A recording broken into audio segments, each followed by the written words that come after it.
Big tax changes could be on the horizon. With the House passing a $4.5 trillion budget resolution at the end of February, lawmakers are gearing up for a major tax bill. But the real debate is just beginning, and the outcome could have a huge impact on your financial plan. We cover it all coming up today on Retire Smarter.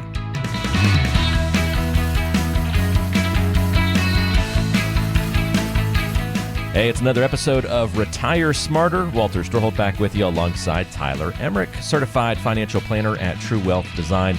Tyler is also a chartered financial analyst and a wealth advisor. It's great to have him on each and every time we do this show, pretty much at this point, except for when Kevin comes back and says hello every once in a while. But Tyler, I always look forward to these conversations, even though I know that you're not 100% looking forward to having to address some of the stuff on today's topic, as you admitted before we started taping today. We have to wade into the world of politics just a little bit, so we'll both suck it up, and I'll be in it with you. Fair enough. Give me a little bit of a longer leash here today. That's right. But yeah, that's right. Taxes and politics. So, hang in there with us today. We'll make it as fun as possible and make sure that we're just covering some of the key points that the families and individuals listening need to know about here today. Two things that have nothing to do with each other, taxes and politics, right? Where they intersect, right? We're definitely hitting in where they intersect here today. For sure. Yeah. Well, let's focus on something positive to start us out this week then. How's life treating you?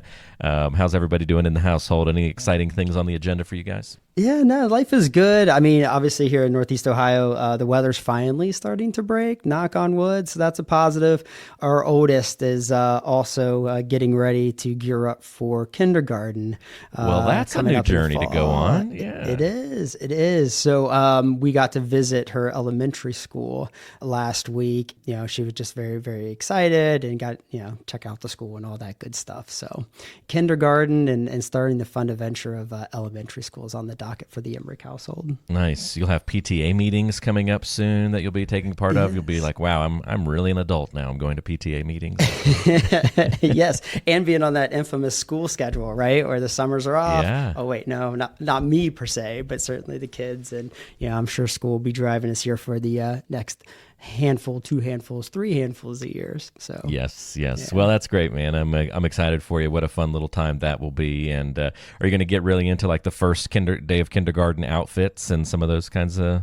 Oh, yeah. Yeah, I'll definitely take off for the first day. My wife did surprise me a little bit, though, and she was like, hey, we're going to take her to school on the first day and drop her off. And I was like, oh, we do? I thought she would just be getting on the bus. Oh, okay.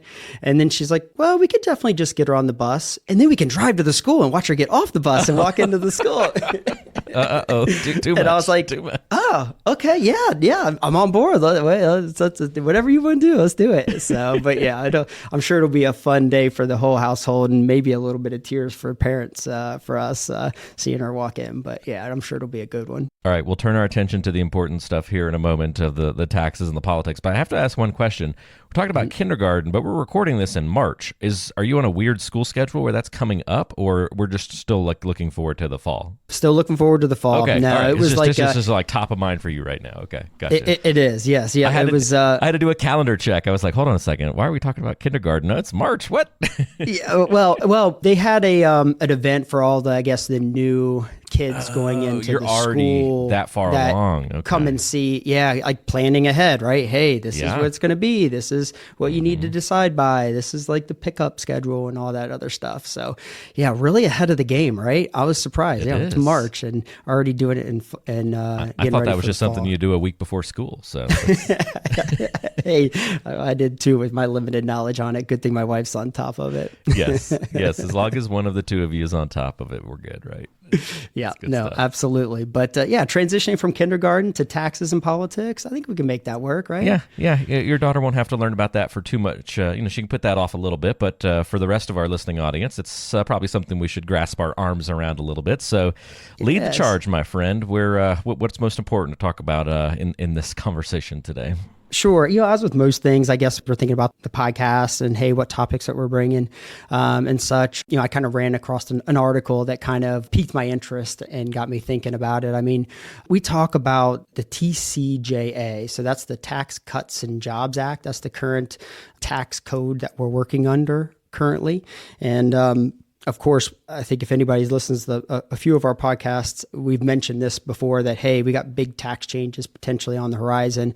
And the TCJA and our current tax code is set to revert back and change coming in 2026. So there's been quite a bit of headlines here with the new administration coming in and the Republicans essentially trying to wrap their arms around passing new tax legislation pretty high on the docket, right? Because they know this change is coming. So they're going to have to work on, well, how do we handle that change and what new legislation do they want to try to pass here before the end of the year. So the clock is ticking for them to make those changes.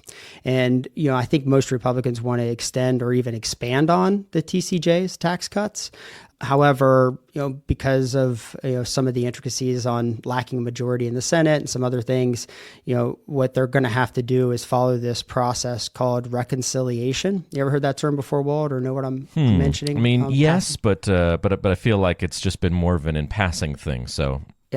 So basically, reconciliation is a process that allows the passage of budget-related bills with only a simple majority. So it allows the bills to go through a little bit easier.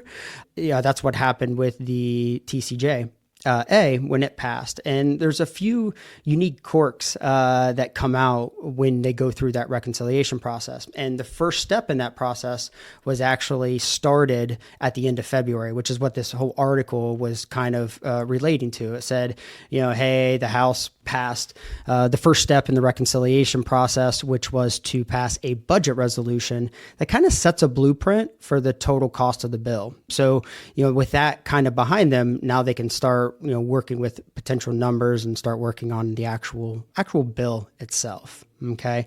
And, with that blueprint, essentially what came out of it was that there's a maximum of a $4.5 trillion cost for the planned tax bill. So what does that mean, right? Well, essentially, in effect, it means that whatever bill Congress passes must include no more than $4.5 trillion in total tax cuts over a 10-year window.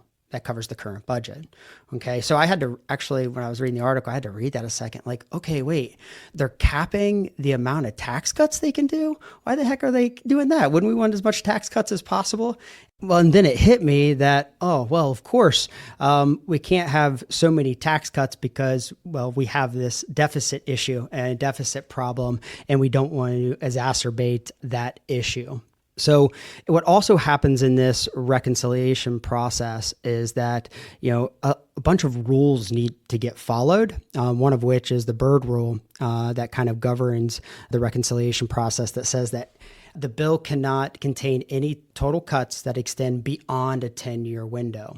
And that's similar to the situation that we're in, right? When we went back to the TCJA and that was passed, there was a time limit on that, which ends here in 2025, and that's why we're going back. So these rules are not necessarily new by any means, but they're fresh and certainly going to be top of mind as we're kind of thinking through, what tax changes can be on the horizon and what can Congress actually do and what rules do they need to follow. And what I think, as I think about today, what's going to be most important is us kind of taking a look at this and saying, how's that going to impact you and your specific situation? And how do we want to plan for it? And some of the uniqueness of this reconciliation process, what's the important points that you need to know as you're kind of thinking about your specific situation? Okay, very good. I understand kind of the setup here then is this this problem of, hey, if we can drive down, what we're paying in taxes, increase these tax cuts, sounds great on the surface in a lot of different ways. And I'm sure that is something a lot of people listening are, hey, who doesn't want to pay less in taxes? But we got a cap on this thing. We can't drive it so low that we're now affecting, the stability and the balance of the budget and all those other things. You got it. And there's probably, there is one more unique thing that I found fascinating that's kind of a little different than when they did this the last time. And that is some of the nitty gritty and granularity of, what constitutes an actual tax cut? Okay. Of course, right? Devil's always in the details. And There's always going to be a little back and forth. I guess that makes sense, right? Because we can get taxed 100 different ways, right? It's not always the same kind of tax that we're exposed to, and they can be sneaky and hit you in all sorts of different angles. So it makes sense that we could do the reverse with a cut. Oh, absolutely. Well, and think about and if we think a little bit about the situation that we're in, it's like, well, should the cost of any of the new bill's tax provision be compared to where taxes are now, as in 2025, or where taxes will be after reverting back to pre-28 rules in 2026? That's a pretty substantial difference. I see what you're saying. And a big deal, right? I mean, in Washington, I think they're calling it like, what is going to be the current policy baseline? So if we unpack that a little bit, it's like, well, if it's the current law, then any calculation of the bill's cost will assume that the TCJA would have expired as planned. So the pre-2018 tax law would be considered the baseline in that case. So simply extending the TCJA's current provisions will not take up most of that $4.5 trillion target cost for the bill, with little wiggle room for further tax cuts, right? So, all these things that in the headlines have come out where Republicans want to, no tax on tips, or increase the state and local tax, the SALT deduction cap, or I think the elimination of estate tax I've seen. I mean, there's been a whole host of them that are out there. Sure. Obviously, we want to be mindful of hey, these still need to get passed. And, obviously, we want to be aware of them, but until they get passed, it's not going to actually come through in your actual planning. But, so if it's that current law, that's really not going to give us much wiggle room, right? Or not us, but the Republicans much wiggle room to make many changes. Now, if what the Republicans want to do is they want to treat the tax rules under the TCJ as like the baseline, meaning that let's just assume that it would have been extended. We wouldn't revert back. And what that would essentially do is effectively free up, in regards to that budget calculation, the entire $4.5 trillion blueprint target for additional tax cuts. So essentially they would go in and say, well, yeah, the tax cuts that we're under now, that's our normal baseline. We should have another $4.5 trillion of tax cuts that we can do when we think about a new bill. And as you can imagine, well, what they can and can't do is going to be really dramatically affected by, well, what do they consider this current baseline policy to be? Wow. Yeah, I mean, I get that line of thinking and that the differences in the two perspectives there, but math is still math, right? So, right. Well, are we reverting back in current law or not? Or, hey, do we want to assume that the TCJ is the new current law and would automatically be affected? Now, we'll see where it goes, but certainly some of the changes that the Republicans want to do, if we go and assume that, hey, the law is going to revert back, so you got to find another $4.5 trillion of cost or cutting there, that's going to be much, much more difficult for them to get in some of these changes that they want to do, if that's the case.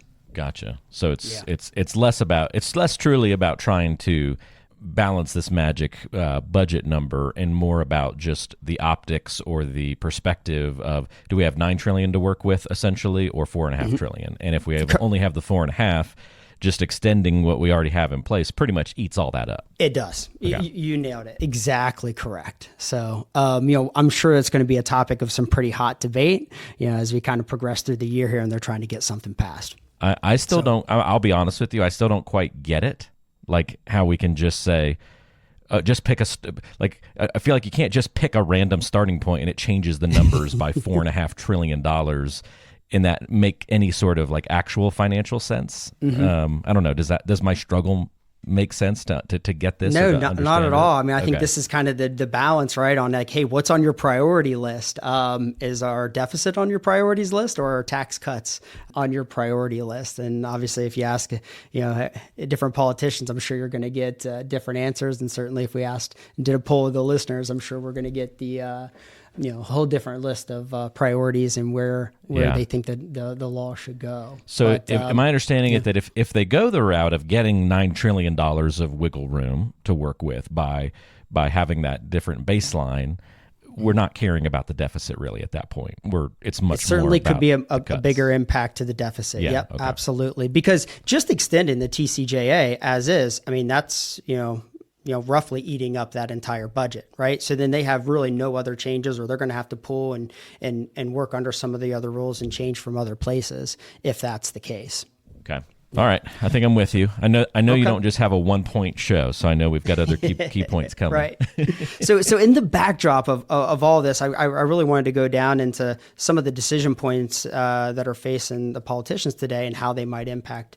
And what's probably most important is, hey, they got all these decisions and what they need to work through. The question really becomes for the listeners is like, well, how do you start to plan for it? And what are maybe some of the high level things that, need to be in the back of their mind as, they're getting inundated with these headlines over the coming months and starting to figure out, well, how does this apply to my specific financial plan and what I'm trying to accomplish from a tax standpoint? And the first point that I got on here maybe is the most obvious, but hey, changes are coming. Are you prepared?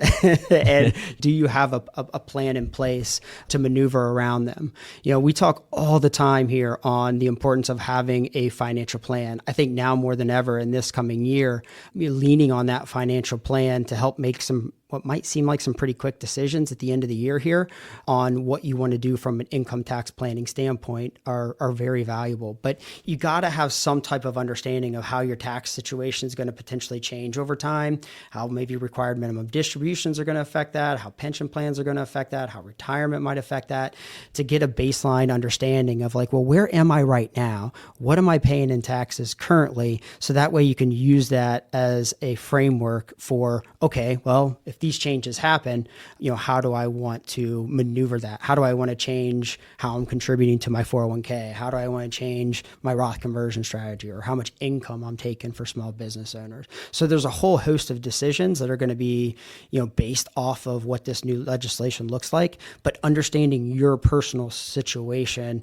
to a T is going to go a long way when you're trying to make these decisions come Q4 here in 2025. So that's how my frustrating, first or are we missing opportunities by the fact that we are into this year and we don't know what the actual changes are going to be, or because this year still has the continued policies that it's not a huge concern for when we hit 2026 and we're filing those 2025 taxes, we're not missing out on making good decisions at this point in time because we're still under that current law. It's not like they're going to pass something middle of the year that changes this year as well. This would all be 26 and going forward. I would think it would all be 26 Okay. and going forward for the most part. Obviously, hey, who knows when it comes to politics and legislation that's passed? But traditionally, it's happened at the beginning of the year.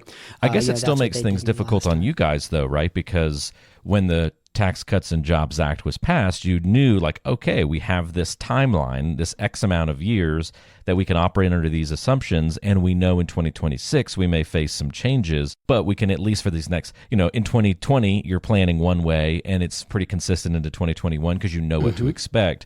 But now you guys are having to navigate with your clients this year, not knowing how to anticipate next year. So does that impact how you make decisions for people on this side of the coin on this year? Oh, absolutely. And I think it impacts just the conversations that are being had. I don't know if it necessarily for every family changes what the game plan would be for this year, but it certainly begs the question of, well, when do we do some of these things that were in the plan? And hey, this is our baseline. This is what we think is going to happen. Let's wait and see and get more information as it comes in. And that way we can make the best decision we can, when some of this legislation becomes more clear and what might get passed. And frankly, maybe even waiting till, hey, when does it get passed? But, so some plans might change, but at the end of the day, you need to make sure that you have some type of plan put in place and an ability to be able to quickly dissimulate and understand what changes are going to be happening and how that impacts your specific situation. And that all goes back to like your team, right? Whether that's you, if you do your planning on your own,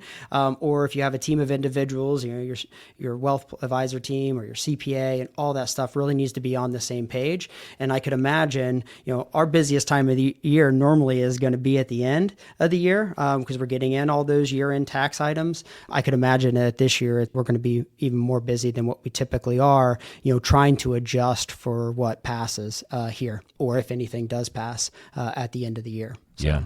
Yeah. You got 2 days to make any changes that you need to make to end the year. Good luck.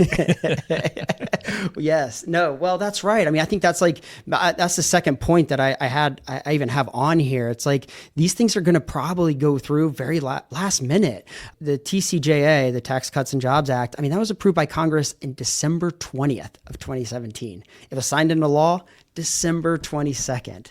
So obviously we had indications and we had some idea of what was going to be in it up until that time, but really all the way up until the December, there were changes being made to some of the legislation and some of the laws, right? Maybe we knew what 95% of it was going to be, but that doesn't give us a whole lot of leeway as you start thinking about like, well, hey, I want to adjust this. Tax rates aren't going to go up as much as I expected, or they're going to go down, or whatever the case is. So, having that plan in place and being able to implement it in a quick and effective fashion, I think is going to be, extremely important. And we're probably going to be doing it towards the end of the year, of course, last minute. Yeah. So, if it goes through on the 20th or signed into law on the 22nd this year, like just to say if things repeated, you would have essentially 3, 4, we'll count it 5 business days. So yes, to make changes before the end of the year. But yeah, a little tight. You would. Yeah. And some of those changes, hey, like I said, maybe 95% of the bill we maybe know in November.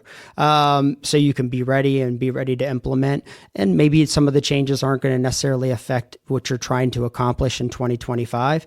But at the end of the day, taking advantage of those opportunities and understanding the impact for you, we want to make sure if there's an opportunity there that we can take advantage of it. I can't stress enough, having a team in place that understands your situation and understands what you're trying to accomplish in the long term really helps you kind of disseminate that information more quickly and make more effective decisions as you're thinking about your tax planning, your income planning, or frankly, whatever the case may be.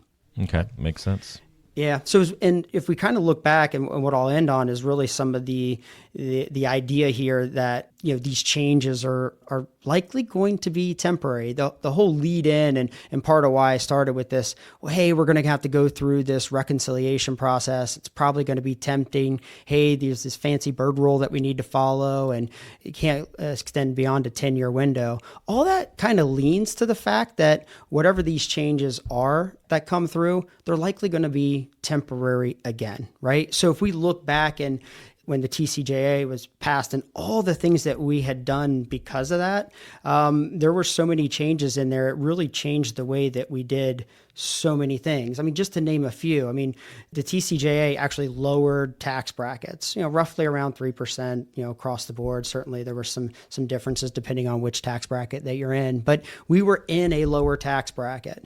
So if you're saying, hey, I'm in a higher tax bracket now, I'm going to be in a lower bracket for the next X number of years, well, what are the things that I need to be doing to take advantage of me potentially being in a tax bracket? So a lot of things like, Roth conversions and tax bracket management all came up and were changed the way we implemented because of the TCJA. It also changed the standard deduction. For a lot of individuals, that were itemizing their deductions, come 2018 under the new tax legislation, they went and took the standard deduction. So your gifting changed, your mortgage deduction maybe wasn't there. The SALT was capped. That's the state and local tax deduction that you get. That was capped at $10,000. So if you're in a state where you pay a bunch of state and local taxes, that really impacted the amount of deductions that you had. So, when we look at that from well, how do you do your gifting? How valuable is your mortgage, and maybe how quickly you want to pay that down? Those were all decisions that were really impacted by the tax law change. For the small business owners out there or the contractors out there that were 1099, we introduced this whole new idea of QBI deduction, which changed the way that owners took wage income and, maybe even the structure of the business and really being more thoughtful about, how they were, taking that income and what you were able to do. So I just listed off just a handful of things that the TCJA implemented that changed from the prior year. As we kind of think about and we get more information in this new tax bill, it could radically change your financial plan and what you're doing on a day in and day out basis from a tax standpoint, right? It could change your saving. It could change your opinion on whether you're getting a deal on taxes or not. So, I think having someone in your corner or having a team in place to be able to kind of talk through those conversations and disseminate how it affects your specific situation are going to be just as valuable as it was, when we had the last passing of the TCJA and the new tax legislation. So I don't think it's going to be any different now. The question is just how is it going to impact your specific situation and how does it change what you're doing from a planning standpoint? All great outlines there, Tyler. Really appreciate you tackling this subject today because I know it's going to be something we're keeping our eye on throughout the year, seeing how the negotiations develop. And then, I'm sure we're going to be having probably some special episodes at the end of the year kind of tracking this and seeing what happens because this will set the tone and the stage, I think, for financial planning for many years to come. So this will be a big deal depending on, even if it's just, hey, maintain, that's a big deal because it's going to extend the current opportunities even longer. And if it takes on a whole new shape, we'll have a lot to figure out too. So big news, no matter which direction it heads in here. Yeah, no, you're 100% right. And I can't stress it enough on, if you haven't got a plan in place and you don't have a team in place to be able to help you wade through it, now's the time to start doing that, not in Q4 as we're getting more information and you're trying to, start a new relationship or you're starting to have those preliminary conversations. You're going to be much, much better served, starting to think about it now and having those conversations with your financial advisor and your CPA to make sure that you're well positioned, come the end of the year. You took the words right out of my mouth. I was just getting ready to say, don't wait until December 22nd to reach out when we know what it is. Go ahead, do that now and establish the relationship. If that's of interest to you as you listen to the show today and you're like, yeah, I'd like to see what it's like to work with this, True Wealth Design team, see what you guys are all about.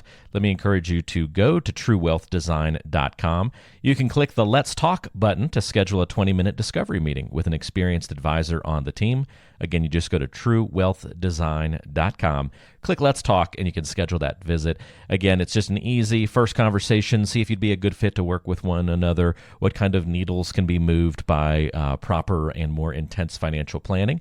And Tyler and the team, along with Kevin Krosky and everybody else at True Wealth Design, will help see where you are right now, where you need to go into the future, get you set not only for this big piece of news and legislation that'll be kind of taking shape throughout the year, but obviously a long-term look here at the rest of your financial life into and through retirement and all the things that come along with that as well.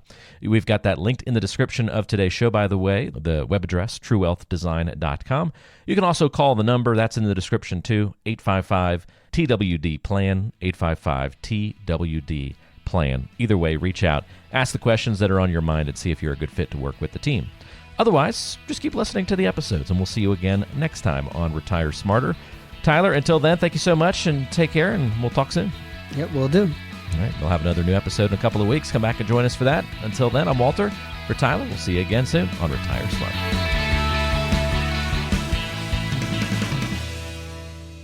Information provided is for informational purposes only and does not constitute investment, tax, or legal advice. Information is obtained from sources that are deemed to be reliable, but their accurateness and completeness cannot be guaranteed. All performance reference is historical and not an indication of future results. Benchmark indices are hypothetical and do not include any investment fees.